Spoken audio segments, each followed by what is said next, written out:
Hello everyone, welcome back to our YouTube channel. Last పార్ట్లో శకుని చెప్పిన నియమాలను యుధిష్ఠిరుడు అంగీకరిస్తాడు. ఆ తర్వాత ఏం జరిగిందో ఇప్పుడు తెలుసుకుందాం.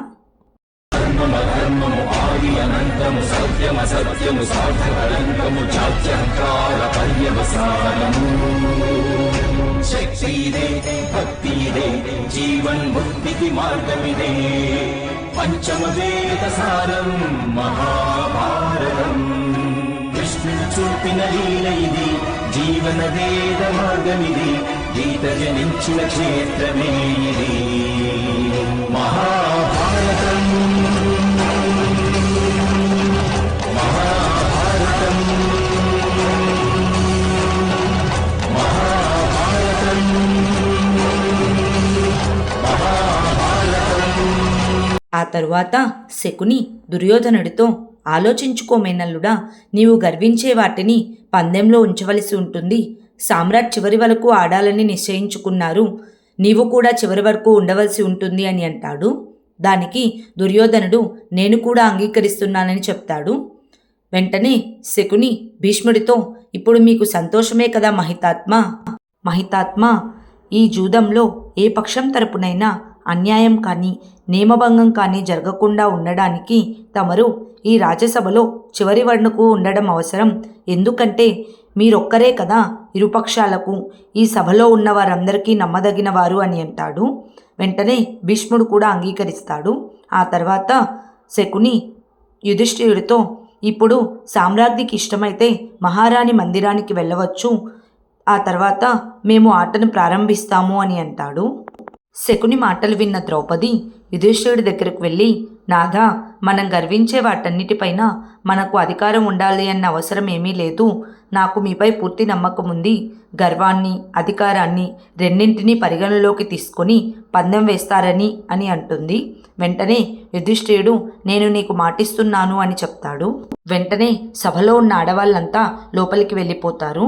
అప్పుడు శకుని, సామ్రాట్, మీ పాచికలను మీరే స్వయంగా వేస్తారా, లేక ఈ కార్యానికి ఎవరినైనా నిర్దేశిస్తారా అని అడుగుతాడు.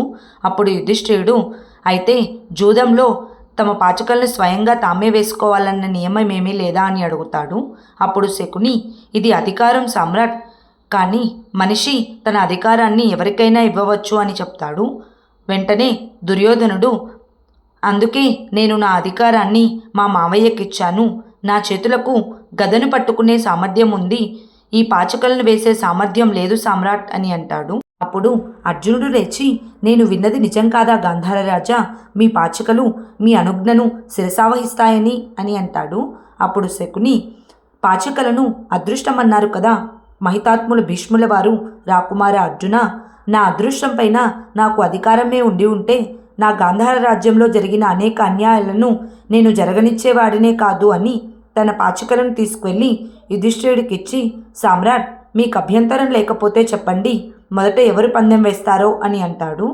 వెంటనే దుర్యోధనుడు, నాకున్న సంపద పరిమితమైందే కదా మామయ్య, కానీ సామ్రాట్ దగ్గర సమస్త ఆర్యావర్తనం ఉంది, ఇందుచేతనే మొదటగా పందెం వేసే అవకాశం నాకు ఇప్పించండి సామ్రాట్ అని అడుగుతాడు. అప్పుడు యుధిష్ఠిరుడు, నేను ఒప్పుకుంటున్నాను సోదరా దుర్యోధన, మొదటి పందెంగా ఏం వేస్తావో చెప్పు అని అంటాడు. అప్పుడు దుర్యోధనుడు, నా వద్ద పందెంగా 1000 స్వర్ణముద్రికలు ఉన్నాయి. అవి నేను స్వయంగా శ్రమించి సంపాదించుకున్నవి.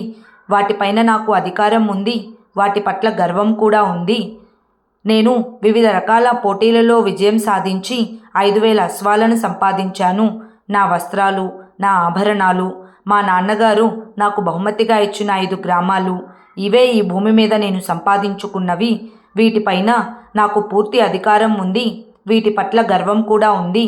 నేను నాకున్న సంపదనంతా పందెంలో పెడుతున్నాను అని అంటాడు.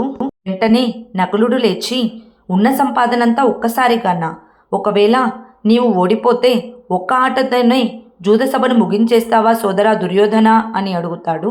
అప్పుడు దుర్యోధనుడు, ఒకవేళ పందెంలో నేను విజయం సాధిస్తే నా ఈ సంపాదన రెండింతలవుతుంది ప్రియనకుల అని, సామ్రాట్ ఆడండి, మీరు కూడా దీనికి సమానమైన మూల్యమున్న వాటిని పందెంగా పెట్టండి అని అంటాడు. వెంటనే యుధిష్ఠిరుడు, నీవు ఎంత మూల్యమున్న వాటిని పందెంగా పెట్టావో సోదరా దుర్యోధన, నేను కూడా నా వ్యక్తిగత సంపద నుంచి అంతే మూల్యమున్న వాటిని పందెంగా పెడుతున్నాను అని అంటాడు. ఆ తరువాత శకుని ఆట గురించి అందరికీ అర్థమయ్యే విధంగా చెప్పి ఇక ఆటను ప్రారంభించమని సామ్రాట్కు పాచికలను ఇస్తాడు. వెంటనే జూద క్రీడను ప్రారంభిస్తారు. ఇద్దరూ తమ పాచికలను జరుపుతూ ఆడుతూ ఉంటారు. అదే సమయంలో గాంధారి, కుంతి, ద్రౌపది లోపల కూర్చొని ఉంటారు. గాంధారి అక్కడున్న వస్త్రాలను, ఆభరణాలను చూపిస్తూ, చూడండి సామ్రాజ్ఞి, ఇక్కడున్న వస్త్రాలు, ఆభరణాలు సామ్రాజ్ఞి కోసం హస్తినాపురం నుంచి బహుమతిగా ఇస్తున్నాము. జూదక్రీడ పూర్తయిన తరువాత సామ్రాజ్ఞిని సత్కరించి హస్తినాపురంలో ఉత్సవాలు జరపాలనుకుంటున్నాము అని చెప్తుంది. గాంధారి మాటలు విన్న ద్రౌపది, సత్కరిస్తున్నారంటే స్వీకరించలేదనే కదా అర్థం. నాకు బహుమానాలపైన, సత్కారాలపైన మోజు లేదు మహారాణి. మీరు నా భర్తలను కురువంశ పుత్రులుగాను, నన్ను కురువంశీయుల వధువుగాను స్వీకరిస్తున్నారా అని అడుగుతుంది. అప్పుడు గాంధారి, ద్రౌపది, మీరందరూ కురువంశీయులే, ఆ విషయాన్ని మేమెప్పుడూ స్వీకరించాం కదా అని అంటుంది. అప్పుడు కుంతీదేవి, అక్క, ద్రౌపది అలా అడగడానికి కారణం ఆ జూదసభ యుద్ధ మైదానం కాకూడదని. మొదటగా ఈ విషయం అర్థం చేసుకోవాలి. ఆటల ఉద్దేశం జయాపజయాలు కాకూడదు, కేవలం మనోల్లాసమే కోసమే అని అర్థం చేసుకోవాలి అని అంటుంది. ఆ తరువాత జూదంలో ఇద్దరికీ చిరువొక పావు మిగులుతుంది. అప్పుడు శకుని, సామ్రాట్, ఇప్పుడు ఇద్దరికీ చెరొక పావు మాత్రమే మిగిలి ఉంది. ఎవరు పావు ముందుగా గుట్టికి చేరుతుందో వారే విజేతలవుతారు. ఇప్పుడు మీరు గెలిచేందుకు 7 వేస్తే సరిపోతుంది అని అంటాడు. యుధిష్ఠిరుడు 7 వేయలేకపోతాడు. వెంటనే దుర్యోధనుడు శకునితో, మామయ్య, నా కలలన్నిటినీ మీ పైన నమ్మకంతో పణంగా పెట్టాను. ఇప్పుడు మీరు పాచికలు వేయలేకపోతే నా అదృష్టం తలకిందులైపోతుంది అని అంటాడు. అప్పుడు శకుని, మేనల్లుడా, శకుని తన పథకాలను ఎప్పుడూ తలకిందులుగానే వేస్తాడు. ముందుగా శత్రువులోని నమ్మకాన్ని చంపివేస్తాడు. ఆ నమ్మకమే తిరిగి వారిని చంపివేస్తుంది. ఇప్పుడే ఆట మొదలైంది అని చెప్పి, సామ్రాట్, చూద్దాం మా మేనల్లుడి అదృష్టం ఎలా ఉంటుందో, అతనికి 12 సంఖ్య పడాలి అని చెప్పి పాచికలను తీసుకొని పితుహు అని చెప్పి 12 వేస్తాడు. వెంటనే శకుని, సామ్రాట్, మమ్మల్ని అనుగ్రహించాలి, మీరు ఓడిపోయారు అని అంటాడు. వెంటనే దుర్యోధనుడు, తన తమ్ముళ్ళందరూ నవ్వుతారు. ఆ తరువాత ఇద్దరూ 2వ పందానికి సిద్ధమవుతారు. అప్పుడు యుధిష్ఠిరుడు, ఇప్పుడు మళ్ళీ నీ సంపదను పందెంగా పెడుతున్నావా సోదరా దుర్యోధన అని అడుగుతాడు. వెంటనే దుర్యోధనుడు, సంపదతో ఆడడం పూర్తయింది సామ్రాట్. సంపదను చూసి మనిషి ఎంతని గర్విస్తాడు. నిజమైన గర్వం సంబంధాల వల్ల కలుగుతుంది సామ్రాట్ అని చెప్పి తన తమ్ముడైన వికర్ణుడి దగ్గరికి వెళ్ళి, ఇతడు నా తమ్ముడు వికర్ణుడు. నేను నా తమ్ముడిని చూసి చాలా గర్విస్తాను. అతడు అద్భుతమైన ధనుర్ధారి. అతడు నా తమ్ముడైన కారణంగా అతనిపైన నాకు అధికారం కూడా ఉంది. నేను ఈ పందెంలో నా తమ్ముడు వికర్ణుణ్ణి పందెంగా పెడుతున్నాను. ఒకవేళ నేను ఓడిపోతే వికర్ణుడు మీకు జీవితాంతం సేవ చేస్తాడు.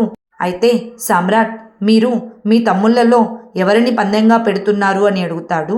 దుర్యోధనుడి మాటలు విన్న సభలో వారందరూ ఆశ్చర్యంగా చూస్తూ ఉంటారు. ఆ తర్వాత ఏం జరిగిందో నెక్స్ట్ పార్ట్లో తెలుసుకుందాం. Please like, share and subscribe to our YouTube channel. Thank you.